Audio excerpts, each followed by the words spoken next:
Spellbreak closed alpha preview. When Harry Potter goes Battle Royale. Apex Legends may be taking the world by storm, but there is another Battle Royale game in the making that has tons of potential.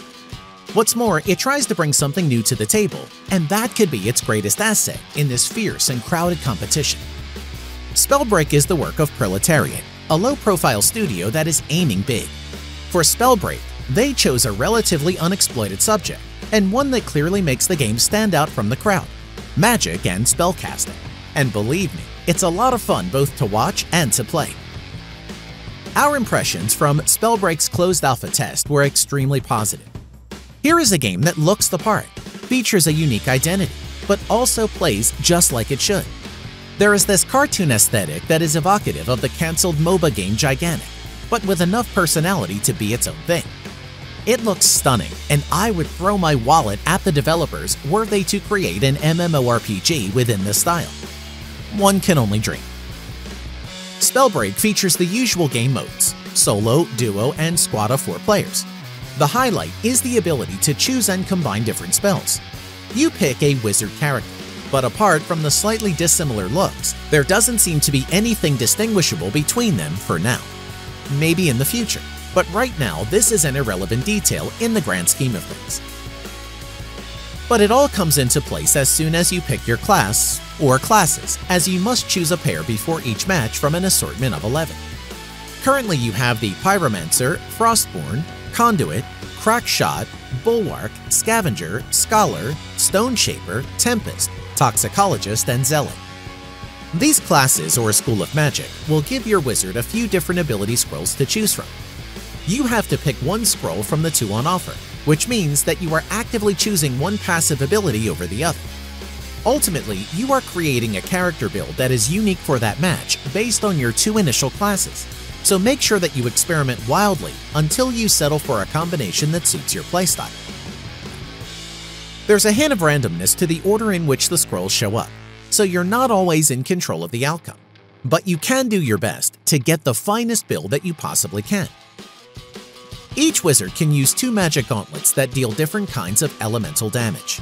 Some are flame-based, others are frost, lightning, toxic, stone, or wind-based, and so on.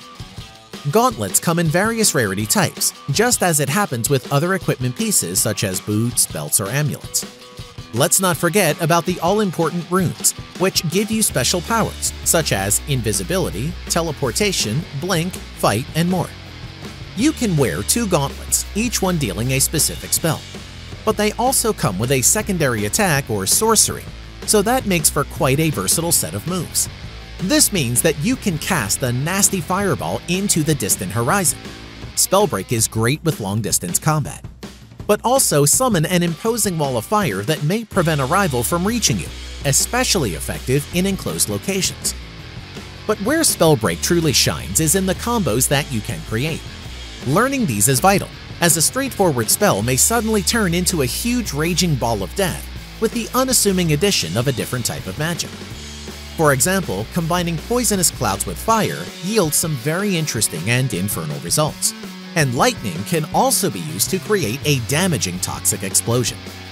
It's a lot of fun mixing and matching these magic abilities. This is exactly what the practice area where all hell breaks loose is made for. In some places of the map, you'll see these red light areas where you can earn a skill if you sit tight for a few seconds. However, be on your toes, as there is no better place for an enemy to ambush you. Other than that, Spellbreak has all the standard Battle Royale mechanics in place and is tremendously playable. The map is vast and incredibly beautiful, although I never felt like it had enough landmarks to make it diverse enough. It's mostly castles, ruins, ruined castles, lots of stunning vegetation, places with less vegetation, a few bridges here and there. I don't know, maybe I'm getting picky, but I never felt like I was going places.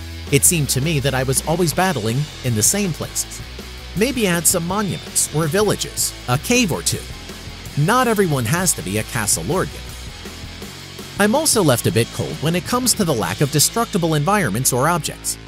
I'm not asking Proletariat to go crazy with castles being razed to the ground, but the inability to destroy even the most fragile object is somewhat baffling. Maybe it's coming further down the road, but all that power and not a single chest, barrel, or crate being blown up to pieces sounds a bit unrealistic, even for a game about wizards blowing the heck out of each other.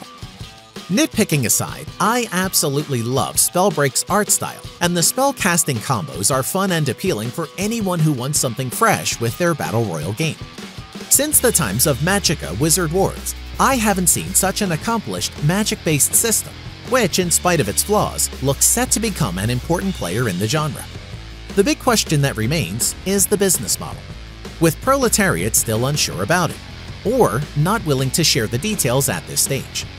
Spellbreak would surely get a nice player base were it to be free to play, but we'll have to wait and see how it goes. I know that it would be magical for sure.